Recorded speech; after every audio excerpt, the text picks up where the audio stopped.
नमस्ते। मैं डॉक्टर नीलम अग्रवाल गीता एवं गीता प्रवचन में आपका पुनश्च स्वागत करती हूँ। 14वां अध्याय चल रहा है। विनोबा जी कहते हैं कि यह स्वधर्म निश्चित कैसे किया जाए। ऐसा अगर कोई प्रश्न करे तो उसका उत्तर है वह स्वाभाविक होता है। स्वधर्म सहज होता है, उसे खोजने की कल्पना ही विचित्र मालूम होती है।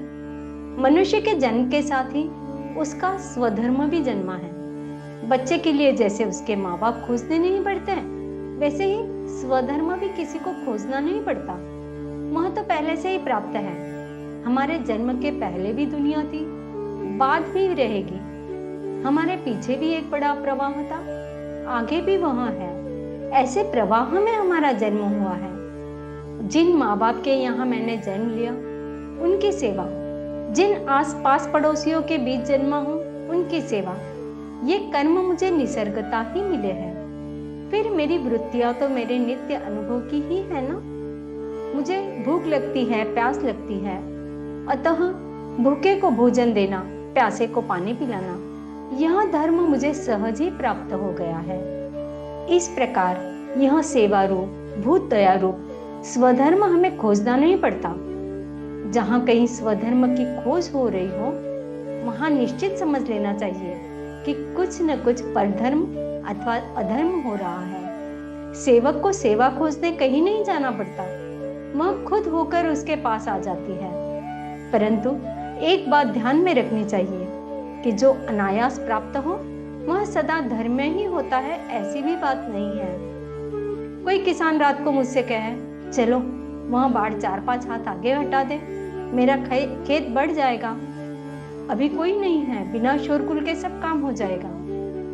यद्यपि यह काम मुझे अपना पड़ोसी बता रहा है और यह सहज प्राप्त सा भी दिखता है, तो भी असत्य होने के कारण वह मेरा कर्तव्य नहीं ठहरता। चातुर्वर्ण व्यवस्था, वह जो मुझे अच्छी लगती है, उसका कारण यही है कि उसमें स्वाभाविकता और धर्म दोनों हैं। इस स्वधर्म को टालने से काम नहीं चल सकता। जो माँ बाप मुझे प्राप्त हुए हैं वे ही मेरे माँ बाप रहेंगे। यदि मैं कहूँ वे मुझे पसंद नहीं हैं, तो कैसे काम चलेगा।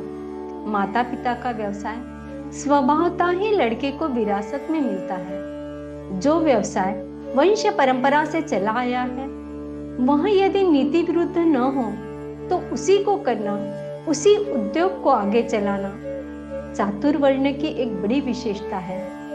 यह वर्ण व्यवस्था आज अस्त व्यस्त हो गई है, उसका पालन आज बहुत कठिन हो गया है। परंतु यदि वह फिर से सुव्यवस्थित स्थापित की जा सके तो बहुत बढ़िया होगा। आज शुरू के 25-30 साल तो नए धंधे सीखने में चले जाते हैं। काम सीख लेने पर फिर मनुष्य अपने लिए सेवा क्षेत्र, कार्य क्षेत्र खोजता है।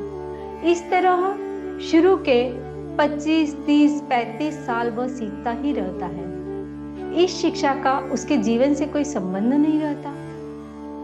कहते हैं वह भावी जीवन की तैयारी कर रहा है। शिक्षा प्राप्त करते समय मानो वह जीता ही ना हो, जीना बाद में है।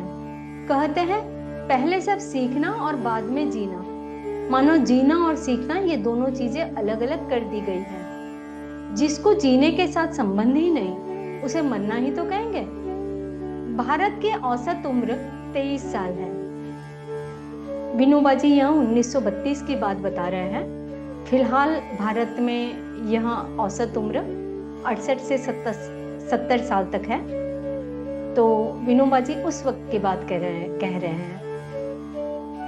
भारत के औसत उम्र 23 साल है और 25 साल तक तो वह तैयारी ही करता रहता है। इस तरह नया काम धंधा सीखने में ही दिन चले जाते हैं। फिर कहीं काम धंधा शुरू होता है, इससे उमंग और महत्व के वर्ष व्यर्थ चले जाते हैं। जो उत्साह, जो उमंग जनसेवा में खर्च करके जीवन सार्थक किया जा सकता था, वह यूं ही व्यर्थ चला जाता है।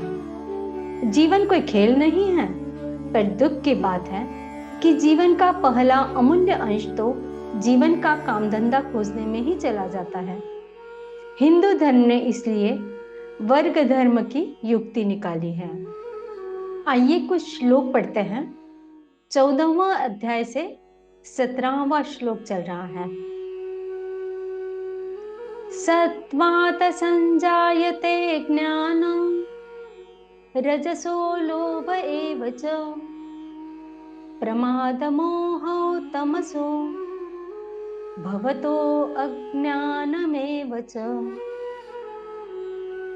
सतोगुण से वास्तविक ज्ञान उत्पन्न होता है, रजोगुण से निश्चित रूप से लोभ ही उत्पन्न होता है और तमोगुण से निश्चित रूप से प्रमाद, मोह, अज्ञान ही उत्पन्न होता है। ऊर्ध्वं गच्छन्ति सत्त्वस्था मध्ये तिष्ठन्ति राजसा जघन्य गुणवृत्तिस्था अधो गच्छन्ति तामसा। सतोगुण में स्थित जीव स्वर्ग के उच्च लोकों को जाता है, रजोगुण में स्थित जीव मध्य में पृथ्वी लोक में ही रह जाते हैं और तमोगुण में स्थित जीव पशु आदि नीच योनियों में नरक में जाते हैं।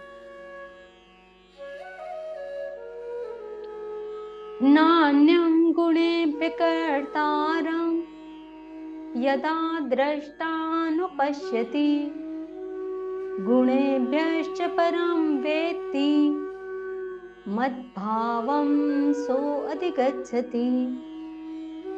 जब कोई मनुष्य प्रकृति के 3 गुणों के अतिरिक्त अन्य किसी को करता नहीं देखता है और स्वयं को दृष्टा रूप से देखता है, तब वह प्रकृति के तीनों गुणों से परे स्थित होकर मुझ परमात्मा को जानकर मेरे दिव्य स्वभाव को ही प्राप्त होता है।